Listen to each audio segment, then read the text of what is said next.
break all the corn 100%. down, we farm it on up. These players know the exact route of where the loot is while it's hidden in the corn because they've studied this area of the map so much. It's the little things that make the biggest differences. Class right now looting, and no one has any clue where he is.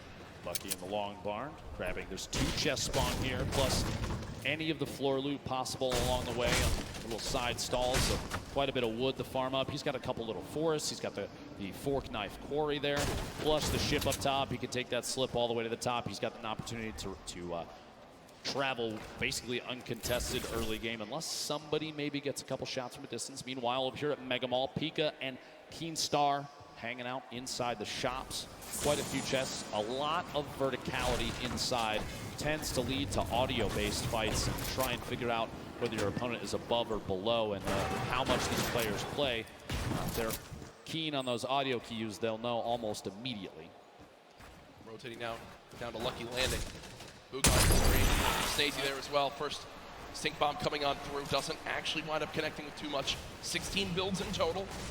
Now remember, we do play with siphon settings on. So if you get an elimination, you earn 50 HP. So if you're at 74 total health, you'll gain 26 HP to go to max and 24 shield. Also, when you get the elimination, even if the opponent has 0 materials, they'll still drop 50 of each material type. So there's a lot of, especially early game reward, Dr. Lupo, in securing some of these eliminations. Now, Snazy right now with the top down on his opponent, it looked like he's trying to use the stinks and that proximity grenade launcher just to try and find even one hit, which at this point with such low ammunition, he's out of stinks now. He still has the 3 proximity grenade launcher shots. He's kind of burning through resources. I was going to say, he sees those grenades. I was thinking exactly that, yep. Well, just trying to find a bead at this point. He knows based on the audio. Bugga is rotating back and forth in this little brick tunnel underneath. No tags quite yet, minus a little bit of HP with the stink earlier. Snazy still has the high ground here. Not a ton of materials, 18 builds. At some point, he's going to have to opt to either push this or rotate away, and now might be the time to rotate away, unless Bugga's going to push from behind. We'll see here. Big up. Oh, wait, actually, not even an upgrade. Never mind, he already has a gold combat number 4 slot there. Easy Bugga separating from each other a little bit, not necessarily pressuring. Early game pressure at game 1 of 6 for World Cup solos would be could be pretty advantageous. You get that siphon. He's looking for a shot. The heavy snipe. Work goes, and not quite enough. Bugga misses just behind as Snazy sneaks away from the higher floors of that north side building and Lucky. Yeah, Bugga winds up seeing that middle cherry blossom tree get knocked down, and a lot of times in competitive games, players will just hit the trees down to 50 total HP left, but they won't fully remove them from the map because the animation of the tree breaking gives away your position. So if you want to make sure you stay a little bit more hidden in your games at home, only break trees down to 50 total health left and leave them. You'll get a ton of materials, but you'll also still remain as hidden as possible. Benji Fishy, a player with very high expectations for not only himself, but from the community here this weekend. Did play yesterday, I believe, placed 14th with his duo, Mr. Savage. The first stink bomb comes on through, and with that damage, it looks like Benji Fishy wants a fight, but unfortunately does take 50 immediately from the back, and will go ahead and just give up his position for long. A little bit of frustration on his face, and you can't blame him. Shots as he's attempting to push a little bit on Nate right there. Pleasant Park still inside the safe zone, so moving away from this doesn't have to happen just yet. We'll see. Nate takes an opportunity, rotates all the way across to that treehouse building in the southwest corner. Meanwhile, southwest of the entire map, Crew not alone down here. A little bit of a build fight back and forth, and they are not inside the zone. 91 players remain right now. Only 9 have gone down. It's early in the game. It's going to stay very, very high in the player count. Crew maybe waiting to see if that edit comes through. Doesn't quite. Storm waiting inside. We see this all the time. Just holding the edit inside the pyramid. Yep. He doesn't want to step out, potentially get shot. Rotate back down underneath and maybe check his other sides. Meanwhile, King led Wiki in a 1v1. King on the defensive. At this point, he might have the high ground. Oh my gosh. Sneaks the shotgun shot in right before the ramp can go down. Oh, no. Okay. Oh, okay. No. And you see King, a little bit of a smirk right there yesterday when we had a little bit of a, maybe I guess you could say trash talk in the game. It was Skeptic who winds up going down to Mongrel Mitro. This time I think King will live to see another fight, but Ooh, I like some of this little spiciness to kick off game number 1. He wins that fight with a quick wall retake and edit on through. Over to Neo, Tilted, Creo, Hornet, and Clicks, currently within a couple buildings of each other. And you see on your screen on the backside, Lecce, Maw, and Mongrel still there as well. Flight noise rotating through, looks like on a ball on the backside. Real quick, we'll put the replay up of exactly how that played out. Storm here, stuck inside that box just moments ago. No. Oh. Full send into the air and does catch the shots there. The burst SMG proving useful even midair. Burst SMG, probably not the exact item that players want, but still making use of it. Uh-oh, it's a corn fight. Dr. Lupo, you're used to this in Nebraska, as right now we've got like Rogue home Shark. for me, Jack. Yeah, this is, I mean, you've got a ton of skill in this one, as we see Rogue Shark currently dropping down the bandage for the moment. Already the ramp goes through, and Rogue Shark just wasn't ready for it, so he didn't catch what happened right there, Dr. Lupo. Quick little breakdown. The campfire was placed, he lost control of his wall, but because he had no pyramid inside his box, the opponent placed a ramp and then edited past the ramp for extra cover. It's one of the fastest but most effective ways to take out an opponent when they're inside their 1-by-1. Left Eye did just get an elimination, does use that shockwave to get away from Erouse, but solid start as well, and I believe I did just see a fan favorite in Vivid in the elimination feed picking up his first elim. Storm starting to move. We have 56 seconds. My apologies before the next circle closes, and it is a big crunch to the center of the map. You might not be able to see in the bottom right there, but folks, it is just northeast centered from Neo Tilted. Everyone is going to get pushed together into the city. Let's see here. Dubs. Very confident play, trying to push from the outside of Flint, knock from his opponent to rotate away, and Dubs does not want to let them go. 46 back-to-back hits, and he can't find a bead on Evil Mare. Goes down out here at the old Greasy Grove Ice Lake. And you see Evil Mare with still just in total about 80 HP.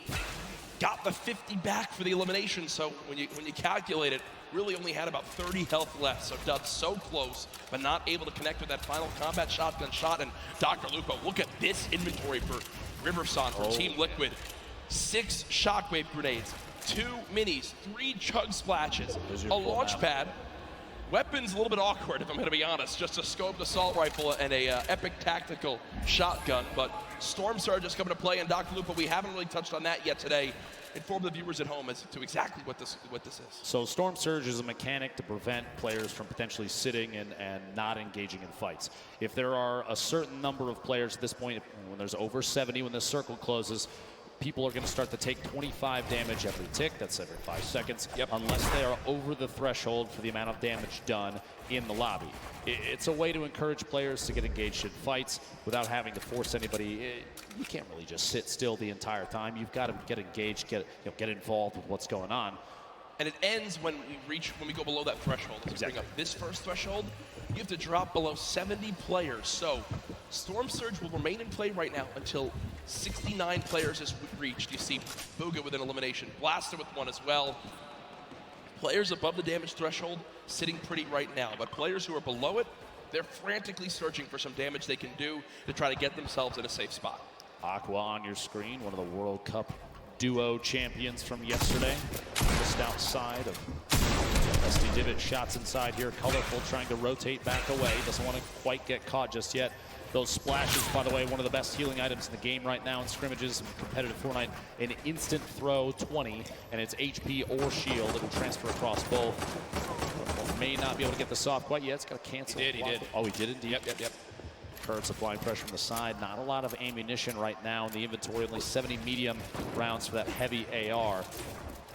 Not the favorite for a spray weapon. Great at tap fire at a distance, though. Look at how dead center this zone is in the bottom right of your screen. Mr. Savage did just get an elimination down on him often.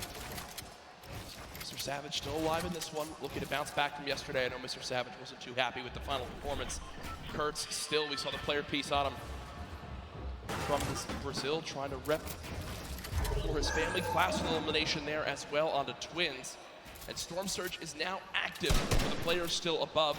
So people will begin taking damage, and that's a solid chunk with that common tactical shotgun. But another player begins to throw their name into the hat. Dr. Lupo. Kurtz, no more shield left. We'll back up for the moment. At this point with the circle where it is, we've got 60 seconds before things start to close, and I would say maybe a third of the field is still outside of the next safe zone. You're going to see a lot of players push into Loot Lake. You have to realize, if you're watching at home, if you're here at Arthur Ashe Stadium, competitive Fortnite is very much about late game strategy and positioning. 74 players right now remaining does not surprise us in the slightest, to be honest, especially with how much money is on the line. Harrians goes down. Start picking up that one, but not enough damage dealt. You see the storm surge. 2 more players need to get eliminated. I think he just got up now as players began to drop. So Wakey went down to the storm. Skype with an elimination onto Astonish. So we are 1 player away from the end of storm surge, and there it is as we just hit the threshold. So now no more panic has to come through for these players for the moment. The next one will come into play in a couple more zones as Keenstar right now, the double qualified player from France, currently set on up against Envy's Bucky as they are within a couple boxes of each other.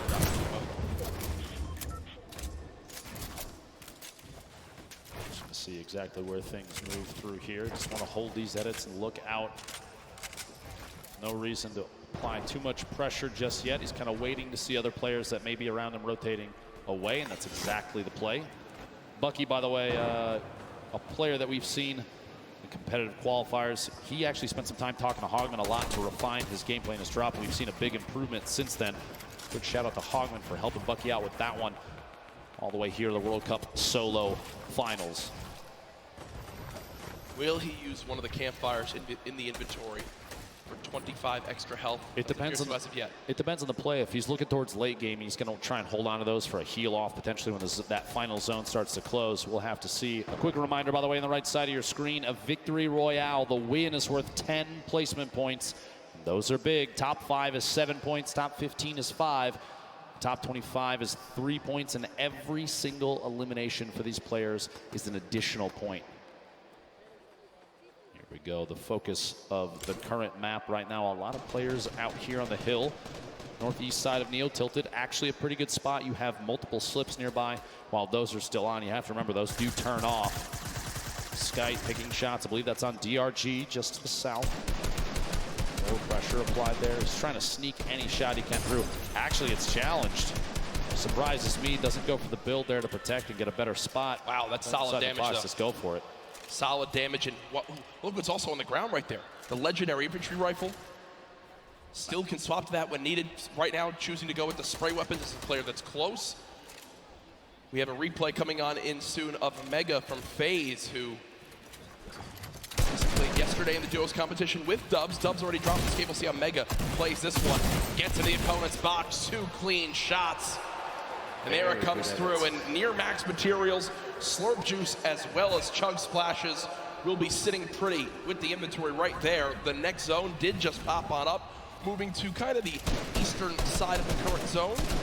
And what we're seeing right now from Skite is Skite recognizes he's got extra materials back, so he's gonna run back, build out a little bit, grab the excess materials, and continue to tunnel with these mats.